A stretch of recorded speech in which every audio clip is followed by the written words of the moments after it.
Hello friends, अस्सलाम वालेकुम and welcome to Vico rebellion. दोस्तों, अगर रूह अफ़ज़ा की बात की जाए तो ये पाकिस्तान समेत दुनिया भर में पसंद किया जाने वाला शरबत है। तहकीक के मुताबिक रोज़ाना 1 मिलियन से ज़्यादा गिलास रूह अफ़ज़ा के पिए जाते हैं। 1907 में बनाए गए इस शरबत के बानी का नाम हकीम अब्दुल मजीद है। पुरानी दिल्ली के एक दवाखाने में इस मशरूब का फार्मूला तैयार किया गया। इंडिया में शदीद गर्मी पड़ने की वजह से हकीम अब्दुल मजीद ने सोचा कि क्यों ना ऐसा शरबत तैयार किया जाए जो हर मौसम में पिया जा सके और रूह की तस्कीन भी हो सके।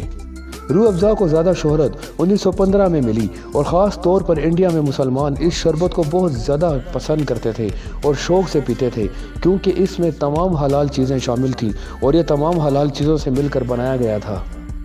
इसके बाद जब 1947 में पाक भारत दो अलग मुल्क उभर कर दुनिया के नक्शे पर आए तो हकीम अब्दुल मजीद साहब के छोटे बेटे हकीम अब्दुल सईद ने पाकिस्तान हिजरत करके यहाँ भी रूह अफ़ज़ा की बुनियाद रखी। पाकिस्तान चूँकि एक इस्लामी रियासत मुल्क था, इसलिए रूह अफ़ज़ा को पाकिस्तान में बहुत पज़ीराई मिली और ख़ास कर रमज़ानुल मुबारक के महीने में हर घर की ज़ीनत बनता चला गया। हर उम्र के लोग रूह अफ़ज़ा को बहुत शौक़ से पीते थे।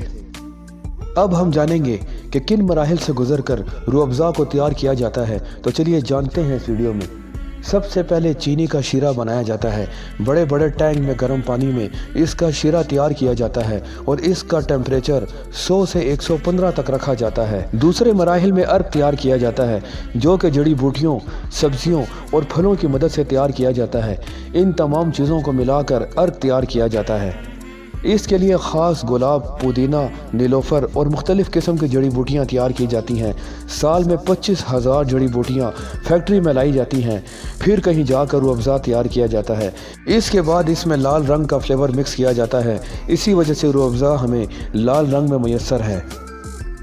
लाल रंग को कई घंटों तक मिक्स किया जाता है और इसमें कोई भी आर्टिफिशियल फ्लेवर नहीं डाला जाता। तमाम असली जड़ी बूटियों से तैयार किया जाता है।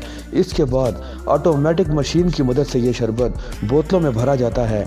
1 मिनट में 200 से ज़्यादा बोतलें भरी जाती हैं।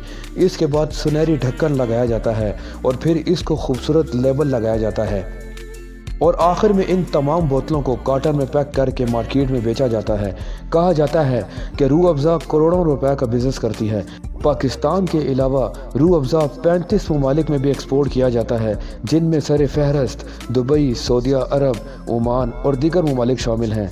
तो दोस्तों, मुझे उम्मीद है कि आपको ये वीडियो पसंद आई होगी।